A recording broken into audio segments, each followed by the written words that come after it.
Hello guys, आज की इस वीडियो में हम बात करने वाले हैं डिफरेंट कीवर्ड्स के बारे में कि कीवर्ड्स क्या हैं और इनको हम कैसे यूज़ कर सकते हैं अपने प्रोग्रामिंग लैंग्वेज में। तो शुरू करते हैं आज का कंसेप्ट जो कि है पाइथन कीवर्ड्स के बारे में। In Python there are some words which is predefined and unique.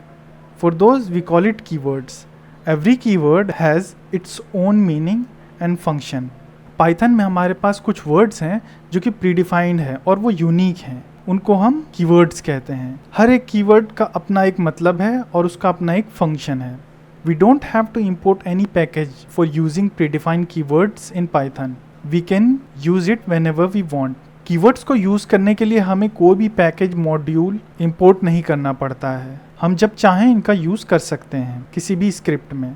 Every keyword has its own syntax which we have to follow, otherwise Python script will generate an error or warning while executing। हर एक keyword का अपना एक syntax है और उसे हमें follow करना होगा। अगर हम उसे फॉलो नहीं करेंगे तो हमारी स्क्रिप्ट या तो एरर जनरेट करेगी, नहीं तो वार्निंग जनरेट होगा जब हम उस स्क्रिप्ट को एग्जीक्यूट करेंगे। यहाँ पर मैंने कुछ कीवर्ड्स को ग्रुप में डिवाइड कर दिया है, जैसे condition based keywords, keywords for loop, try and catch keywords, switch के कीवर्ड्स और miscellaneous keywords. Condition based keywords जैसे if, elif, else, true और फॉल्स। इसमें क्या होता है कि कोई एक पर्टिकुलर अगर हमारी कंडीशन ट्रू होती है तो सिर्फ उसका ही ब्लॉक ऑफ कोड एग्जीक्यूट होगा और बाकी जो है वो एग्जीक्यूट नहीं होगा। इसको हम ऐसा भी कह सकते हैं कि इसका यूज़ होता है मल्टीपल कंडीशंस को वैलिडेट करने के लिए। इन सभी कीवर्ड्स के बारे में मैं सेपरेट वीडियो बनाऊंगा जिससे हम एक एक करके कंसेप्ट को आसानी से समझ सकेंगे।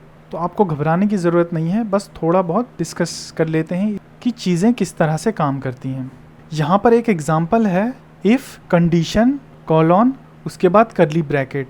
इसी तरह से L if condition to colon और करली ब्रैकेट्स और एल्स, तीनों एक तरह से कंबाइन है, इफ़, एल इफ़, एल्स। और पाइथन में हम इफ़, एल इफ़ या एल्स में हम करली ब्रैकेट्स का यूज़ नहीं करते हैं।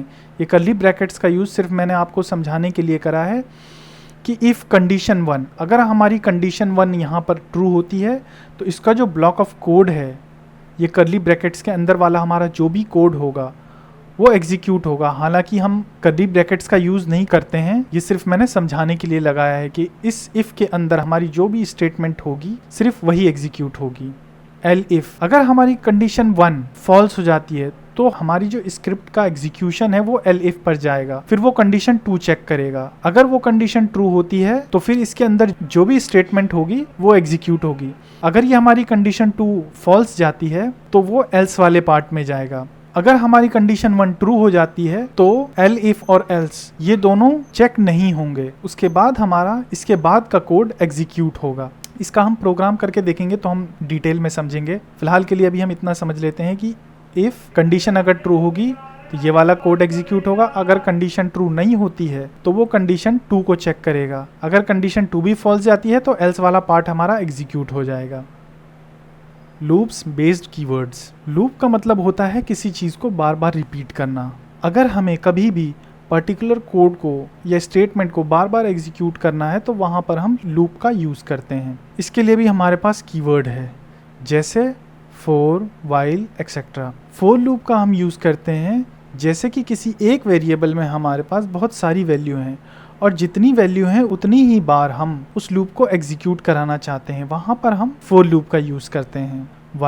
वाइल लूप का हम फॉर लूप की तरह भी यूज़ कर सकते हैं, लेकिन इसकी खास बात यह है कि यहाँ पर हम पर्टिकुलर कंडीशन भी यूज़ कर सकते हैं। जब तक ये कंडीशन हमारी सेटिस्फाई होती रहेगी तब तक इसका ब्लॉक ऑफ कोड एग्जीक्यूट होता रहेगा।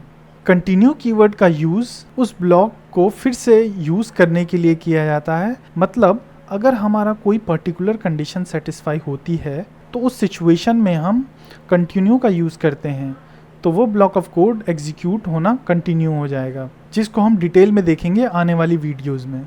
Exception based keywords. Exception based keywords try, except and finally, ये एक्सेप्शन बेस्ड कीवर्ड्स हैं। इसका यूज़ इसलिए किया जाता है कि अगर हमारे कोड में कोई एरर जनरेट होता है तो बीच में ही एरर की वजह से उसका एग्जीक्यूशन स्टॉप हो जाता है। तो इससे बचने के लिए हम ट्राई एक्सेप्ट का यूज़ करते हैं। ट्राई में हम वो कोड लिखते हैं जहाँ पर हमें ये उम्मीद होती है कि इस कोड में कुछ ना कुछ एरर जनरेट होगा या वार्निंग जनरेट होगी। एक्सेप्ट ब्लॉक में हम वो कोड लिखते हैं अगर हमारे ट्राई ब्लॉक में कुछ ना कुछ एरर या वार्निंग जनरेट हुई है तो हमारे एक्सेप्ट वाला ब्लॉक एग्जीक्यूट होगा। अगर हमारे ट्राई ब्लॉक में कोई भी एरर जनरेट नहीं हुई है तो हमारा एक्सेप्ट वाला ब्लॉक भी एग्जीक्यूट नहीं होगा। फाइनली कीवर्ड, फाइनली हमारा वो ब्लॉक है कि अगर ट्राई में कोई एरर जनरेट हुई हो या ना हुई हो, हमारा फाइनली ब्लॉक एग्जीक्यूट होगा ही होगा। जैसे अगर हमारे ब्लॉक में कोई एरर जनरेट हुआ है तो हमारा एक्सेप्ट वाला ब्लॉक भी एग्जीक्यूट होगा और उसके बाद फाइनली ब्लॉक भी एग्जीक्यूट होगा। और अगर हमारे ट्राई ब्लॉक में कोई भी एरर जनरेट नहीं हुआ है तो हमारा एक्सेप्ट वाला ब्लॉक भी एग्जीक्यूट नहीं होगा, लेकिन हमारा फाइनली वाला ब्लॉक एग्जीक्यूट होगा ही होगा। स्विच कीवर्ड्स, तो बात करते हैं स्विच कीवर्ड्स के बारे में। ये हमारा कोई इलेक्ट्रॉनिक बोर्ड वाला स्विच नहीं है। यहाँ पर स्विच कीवर्ड का यूज़ करा जाता है मल्टीपल केसेस को हैंडल करने के लिए। यहाँ पर हम स्विच, केस और ब्रेक का इस्तेमाल करते हैं। स्विच हमारा एक्सप्रेशन को रीड करता है और केस हमारा उसी के हिसाब से ब्लॉक ऑफ कोड एग्जीक्यूट करता है।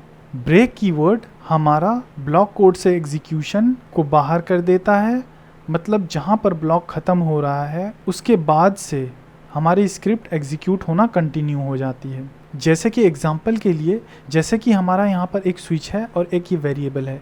इस वेरिएबल में कोई भी वैल्यू हो सकती है और यहाँ पर हमारे मल्टीपल केसेस हैं।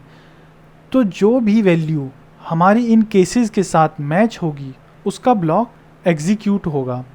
यहाँ पर हम स्विच के लिए तो कर्ली ब्रैकेट का यूज़ करते हैं, लेकिन केस के लिए हम कोई भी कर्ली ब्रैकेट का यूज़ नहीं करते हैं। जैसे अगर हमारी स्विच वाली वैल्यू 1 से मैच हो जाती है तो ये वाला ब्लॉक एग्जीक्यूट होगा, या फिर अगर हमारी वैल्यू 2 से मैच हो जाती है तो ये वाला ब्लॉक एग्जीक्यूट होगा। इसी तरह से ये हर एक केस को चेक करेगा। तो इस तरह से हमारा जो है स्विच काम करता है। यहाँ पर मैंने कुछ कीवर्ड्स को मिसलिनियस कीवर्ड्स में रख दिया है। ये सभी कीवर्ड्स भी बहुत इंपॉर्टेंट हैं। इनको आगे चल करके हम अपने प्रोग्राम में यूज़ करेंगे, जैसे class, def, return, global, import, del, as, etcetera. Class keyword का यूज़ करते हैं हम क्लास को डिफाइन करने के लिए। डेफ कीवर्ड का यूज़ करते हैं हम फंक्शन को डिफाइन करने के लिए। रिटर्न कीवर्ड का यूज़ करते हैं हम किसी भी वैल्यू को रिटर्न करने के लिए। इंपोर्ट कीवर्ड का यूज़ करते हैं हम किसी भी पैकेज, मॉड्यूल या स्क्रिप्ट को अपनी करंट स्क्रिप्ट में इंपोर्ट करने के लिए, जिससे हम उसके क्लासेस, वेरिएबल्स और फंक्शन को यूज़ कर सकें। डेल कीवर्ड का हम यूज़ करते हैं किसी भी ऑब्जेक्ट या वेरिएबल को डिलीट करने के लिए। एज कीवर्ड का हम यूज़ करते हैं किसी इंपोर्ट करे गए पैकेज या मॉड्यूल या फंक्शन को डिफरेंट नेम से कॉल करने के लिए। इन सभी कीवर्ड्स को आगे चलकर हम अपनी प्रोग्रामिंग लैंग्वेज में यूज़ करेंगे। ये सभी कीवर्ड्स जो आज हमने इस वीडियो में डिस्कस करी हैं वो सारे कीवर्ड्स बहुत ही इम्पोर्टेंट हैं और उनका यूज़ हमेशा होता है प्रोग्रामिंग लैंग्वेज में। आई होप कि ये कंसेप्ट आपको समझ में आया होगा। इस कोर्स में बने रहने के लिए चैनल को सब्सक्राइब करो और अगर आपको ये वीडियो अच्छी लगी है तो इस वीडियो को लाइक करो। Thank you.